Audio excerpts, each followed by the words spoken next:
இப்போ நான் டேஸ்டியான காலிஃப்ளவர் ஃப்ரை பண்ண போகிறேன். வெறும் காலிஃப்ளவர் போட்டு ஃப்ரை பண்ண போகிறேன். அதுக்கு இங்கே பாருங்கள், ஒரு பக்கம் சுடு தண்ணி வச்சுருக்கேன். சுடு தண்ணியில் உப்பு போடணும். உப்பு போட்டுட்டு லைட்டாக மஞ்சத்தூள் போட்டு ஒரு கலக்கி இங்கே பாருங்கள், காலிஃப்ளவர் இதை அதில் போடணும். கழுவி வச்சுருக்கேன், நல்லா 2-3 முறை கழுவி வச்சுருக்கேன். அந்த காலிஃப்ளவர் அதில் போட்டு ஒரே நிமிஷம் தான், 2 நிமிஷம் போதும். அது எதுக்கு அப்படின்னா, ஏதாவது பூச்சி அந்த மாதிரி இருக்கும் அப்படின்றதுக்காக காலிஃப்ளவரை மஞ்சள் தண்ணி உப்பு போட்டு க்ளீன் பண்ணுவாங்க. இங்கே பாருங்கள், இப்போது எண்ணெய் ஊற்றிருக்கேன். இப்போ பச்சை மிளகா, இது குண்டு மிளகா, காரமே கிடையாது அது. அதுக்கப்புறம் இது சோம்பு, கறி குழம்புக்கு போடுவோம் பாருங்கள், அந்த சோம்பு இது. இப்போ எல்லாமே ஒன்றா போடுறேன் பாருங்கள். இது ஏன்னா பச்சை மிளகா வெடிக்கும், அதனால அதுக்கப்புறம் போடுறேன். அப்புறம் இங்கே பாருங்கள், வெங்காயம். பச்சை மிளகா வெடிக்கும், அதனால் கட் பண்ணி போடணும் எப்போவுமே. வெங்காயம், அடுத்து இஞ்சி பூண்டு வீட்டில் அரைச்சி வச்சுருக்கேன் நான். இந்த பாருங்க, இஞ்சி பூண்டு பேஸ்ட்.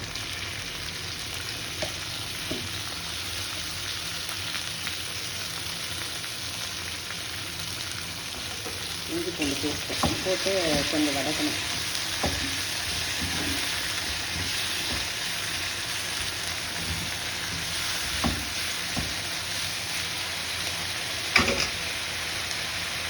அப்புறம் பொடியை நச்சு வச்சுருக்கேன் வெங்காயம். உப்பு அதில் போட்டிருக்கிறதால நம்ம லைட்டாக உப்பு போடணும், நிறைய போடக்கூடாது. அதுக்கப்புறம் லைட்டாக மஞ்சள் பொடி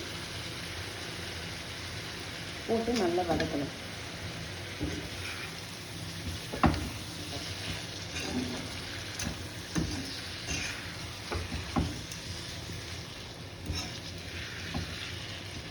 இதுவே எவ்வளோ கிரேவி ஆயிடுச்சு.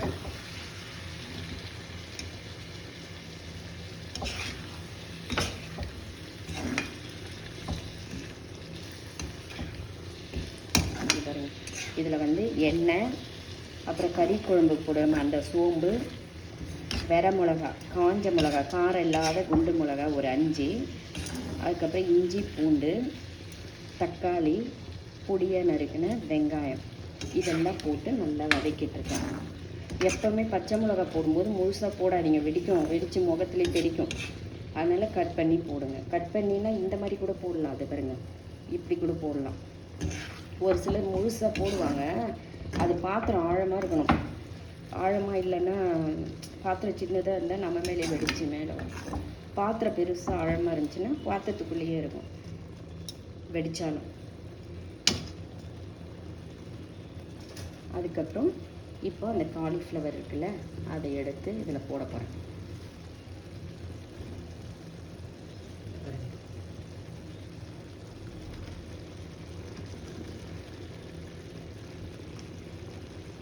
நான் அந்த உப்பு மஞ்சத்தூள் போட்டு இது பண்ணேன் இல்லையா, அதை லைட்டாக, நிறையலாம் வேக வைக்காதீங்க, குக் பண்ணாதீங்க. ஏன்னா இது சாஃப்ட்ன்றதால, அது பூ இல்லையா, பூன்றதால அப்படியே சாஃப்டாக இருக்கும், ரொம்ப நப்பமாக இருக்கும், அப்படியே இழைஞ்சி போயிடும். அதனால் இழையாமல் அப்படியே நம்மளுக்கு அந்த ஃப்ளவரை அப்படியே இருக்கணும், கொத்து கொத்தாக இருக்கணும். அப்போ தான் எடுத்து சாப்பிட்றதுக்கு நல்லாயிருக்கும். இதில் சாப்பாடு பிசைஞ்சு சாப்பிட்லாம், சப்பாத்திக்கு சாப்பிட்லாம், தோசைக்கு சாப்பிட்லாம். நீங்கள் சும்மா கூட பிளேட்டில் போட்டு சாப்பிட்லாம், உங்களோட விருப்பம் அது. மிளகா பொடி போடாதீங்க, ஏன்னா இதெல்லாம் போட்டிருக்கிறதெல்லாம் மிளகா பொடி போடாதீங்க. இப்போ என்ன பண்ணணும், இது நல்லா அப்படியே ரொம்ப நேரம்லாம் வேக வைக்காதீங்க. எல்லா காயுமே ஒரு 10 minutes 15 minutes, அதுக்கு மேலே வேக வைக்கக்கூடாது. இப்போ நீங்கள் இதை ஒரு 10 minutes மூடி வேக வச்சிங்கன்னா அப்படியே எண்ணெய் தெரிஞ்சு தானாக அப்படியே ஒரு கிரேவி மாதிரி ஃபார்ம் ஆகிடும். பூவும் வதங்காது. அந்த மாதிரி செஞ்சு பாருங்கள். இனிமேல் நீங்கள் டிஃப்ரெண்ட்டாக செஞ்சு சாப்பிடுங்க. இப்போ மூடிட்டேன்னா ஒரு 10 minutes கழித்து நான் திறப்பேன்.